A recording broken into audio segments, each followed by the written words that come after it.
Hey, au pairs!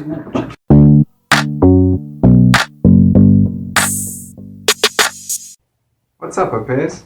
I trust everyone is well.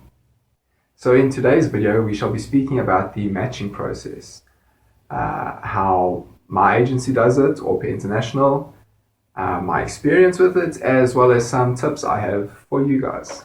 So, how my agency does it. With Au Pair International, they have a placement coordinator. So the placement coordinator matches the families with possible au pairs. So what happens is that the placement coordinator looks at the requirements and preferences of families as well as those of au pairs and matches them together. What happens next is that once they've found a possible match, the placement coordinator will tell family A about au pairs 1, 2, and 3, and from there, then family A can look at the profiles of au pairs 1, 2, and 3, and from there, they can let the placement coordinator know which ones they are interested in. So then once family A has let the placement coordinator know which au pairs that they are interested in, the placement coordinator will then send an email to each of the relevant au pairs.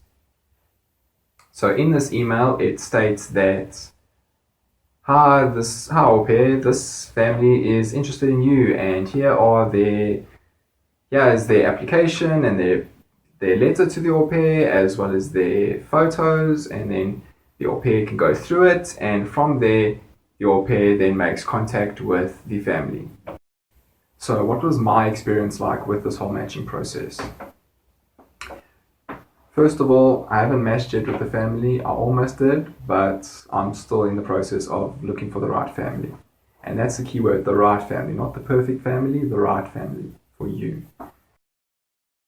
So with me, once I finally had my profile gone live on the websites, then it was quite a few months before, at least maybe 4 months or so, before I heard anything. Like, I didn't get one email whatsoever. And then it was about maybe a month or so ago. Yeah, about a month ago. I got in my first interview request, and it was a family in Rhode Island, and they were moving to Hawaii. Now that sounds pretty sweet, doesn't it? So I went and got the email, read through the family's profile and everything, and I had a very good feeling about it. Like, in my gut, I could feel that as though they were a really good family. So I contacted the woman, and then we spoke a few emails, and then eventually we set up a Skype date. So on the first Skype date, I spoke with the mother, and everything went perfectly fine. There was a good vibe and everything, so yeah, I was feeling good about it. Then the next arranged one was with the father. That one I was a little bit apprehensive about, but we got through it, and it wasn't as great as the first one, but it wasn't that bad at all. And then we decided to set up a Skype date with their child. Now, they had one daughter, and she was 3 years old, so I was very wary of Skyping with the 3-year-old, because I mean, these were my first time Skyping, and also Skyping with the 3-year-old, you can imagine how tough that might be. So anyways, we went and we Skyped, and it went reasonably well. Then we decided to do one last one, and from there they said that they were going to make their decision. So we had our fourth and final Skype. That was an hour. We played puzzle games and hide and go seek, and it was a lot of fun.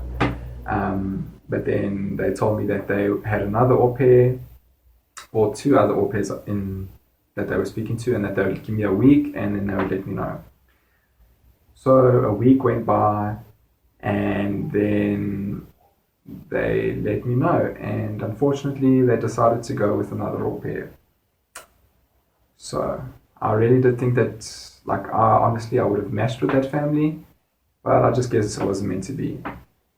But now in the meantime while speaking to, so probably about the second Skype interview, I had 2 other interview requests, and I was so focused on the first family that I kind of didn't really want to speak to these other 2 families. So I sent the placement coordinator an email saying that, hi, sorry, but I'm not interested in these 2 other families. So then she's like, okay, whatever. But then now coming back to like the present, yeah, I had to deal with the fact that I had no families to talk to. And like I was a little upset that that first family didn't choose me to be their au pair, but it happens. So then probably a week or 2 went by, and then I got my latest interview request. And I read through the whole profile of the family, looked at their pictures, read their letter and everything. And yeah, with this family, like I gave it a lot of thought, and I just felt as though they weren't right for me. So then I let the placement coordinator know, and then yeah, so now I'm currently just waiting on the next family. And yeah, the wait does suck, but the right one will come along. Okay, so my 3 tips are: number 1, don't be too picky. If you're too picky, you might never find a family. Just always keep that in mind. Tip 2 goes hand in hand with tip 1, and it is to give every single family a chance. Even if it's just exchanging 1 email or having 1 Skype call, you never know who the right family is going to be. So give everyone a chance. And lastly, tip number 3 is to be the first to make contact with the other family. This shows that you're confident and also committed to the program. If I can think of any other tips, I'll put them down in the description box below. So I just want to thank you guys for watching the video. If you enjoyed it, please give it a thumbs up because I really will appreciate it. And consider subscribing because I'll have more videos like this one as well as many, many more along my whole journey of being an au pair. So thank you guys. See you in the next one.